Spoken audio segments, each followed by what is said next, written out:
रात 11 बजे एक लड़का जिसकी उम्र लगभग 18 साल के करीब थी, गांवों के पास लगने वाले खेतों से बेहद तेज रफ्तार से भागता हुआ गांवों के दूसरे छोर की तरफ आ रहा था।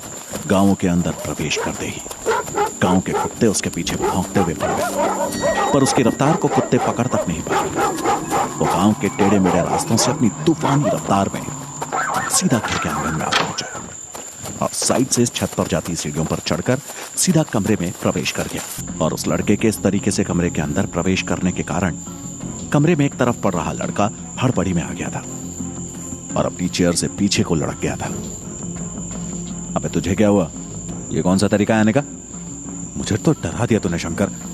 और अपनी हड़बड़ाहट को थोड़ा शांत करता है। जो लड़का बाहर से भागकर आ रहा था उसका नाम शंकर था और वो यहाँ अपने दोस्त सूरजभान के साथ पढ़ाई करने के इरादे से आया था। पर जाने उसे रास्ते में ऐसा क्या हो गया कि उसे बुलेट ट्रेन की रफ्तार पकड़नी पड़ी अपने दोस्त के यहाँ आने के लिए।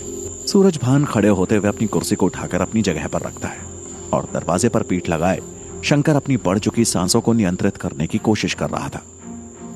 सूरजभान, अबे ये कौन सा तरीका है तेरा आने का? अभी मुझे हार्ट अटैक आ जाता।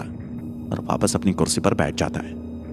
फिर ध्यान से शंकर के चेहरे की तरफ देखने लगता है। क्या हुआ? इसे दरवाजे से चिपक कर क्यों खड़ा है?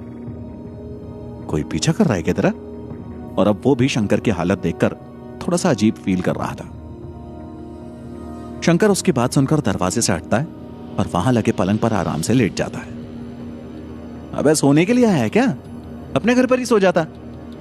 तुझे देखकर मुझे भी नींद आने लग जाएगी। 8 दिन बाद फिजिक्स का पेपर है, तैयारी कर ले बैठकर। शंकर उसकी तरफ अपना हाथ हिलाकर उसे चुप रहने के लिए बोलता है, फिर आंख बंद कर लेता है। पर उसके ऐसा करते ही अगले ही पल जाने उसे क्या हुआ और वो एकदम से आंख खोलकर भयभीत हो जाता है और बिस्तर पर बैठ जाता है। सूरजभान अपनी कुर्सी से उठकर उसके पास आते हुए, क्या हुआ? कोई दिक्कत है क्या? तू इतना घबराया हुआ क्यों है? और उसके कंधे पर हाथ रखते हुए उसके चेहरे के डर को समझने की कोशिश करने लगता है। शंकर, यार मैं अभी एक चीज देखकर आ रहा हूं, समझ में नहीं आ रहा कि वो था क्या। और उसके चेहरे पर फिर से उसके बारे में सोचते हुए घबराहट चरम पर आ गई थी। उसके बदन में झुरझुरी सी हो गई थी। सूरजभान, अरे क्या हुआ? ये तो बता, तू ऐसे घबरा क्यों रहा है जैसे तेरे पीछे कोई शैतान आ गया हो? शंकर, भाई शैतान ही था, बड़ी मुश्किल से जान बचाकर आया हूं, वरना आज तो खेल खत्म था। सूरजभान, क्या बकवास कर रहा है मुझे डराने के लिए? आज के समय में शैतान होते हैं क्या? पढ़ाई तो साइंस की कर रहा है, पहला अंधविश्वास रहा है और उसे गांव के अंदाज में हड़काने लगता है। शंकर उसकी बात का कुछ जवाब देता तभी दरवाजे पर आवाज होती है, सूरजभान, दरवाजा खोलो। सूरजभान आगे बढ़कर दरवाजा खोल देता है। जी पिताजी। सत्यभान, कौन आया तुम्हारे कमरे में ऐसे आंधी की तरह? बाहर का दरवाजा भी पूरा हिलाकर रख दिया है, कहीं कोई गुंडा मवाली तो नहीं आ गया?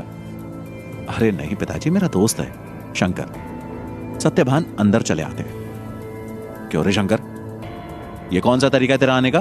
कम से कम दरवाजा तो बंद करते आते आंगन का। नमस्ते अंकल जी, बस थोड़ा जल्दबाजी में ध्यान नहीं रहा, अब से बंद कर दिया करूंगा। ठीक है, और तुझे इतना पसीना क्यों आ रहा है? पिताजी ये दौड़ता दौड़ता यहां आया ना, इसीलिए। और ये कहकर सत्यभान हौले से मुस्कुराता है।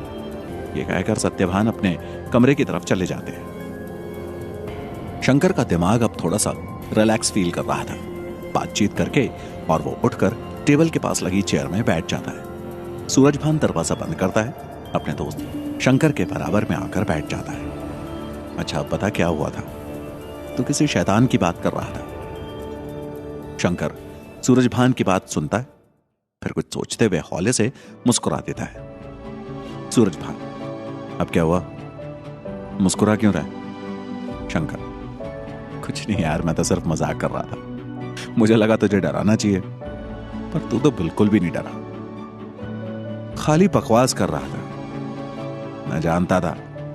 चल पढ़ाई कर ले भाई। और दोनों पढ़ाई करने लग जाते हैं। शंकर की आंखें किताब में लगी हुई थी, पर ध्यान अभी भी किसी और चीज पर ही था। मन ही मन में कहता है, इस बारे में सूरज को बताकर उसे मैं और टेंशन नहीं दे सकता।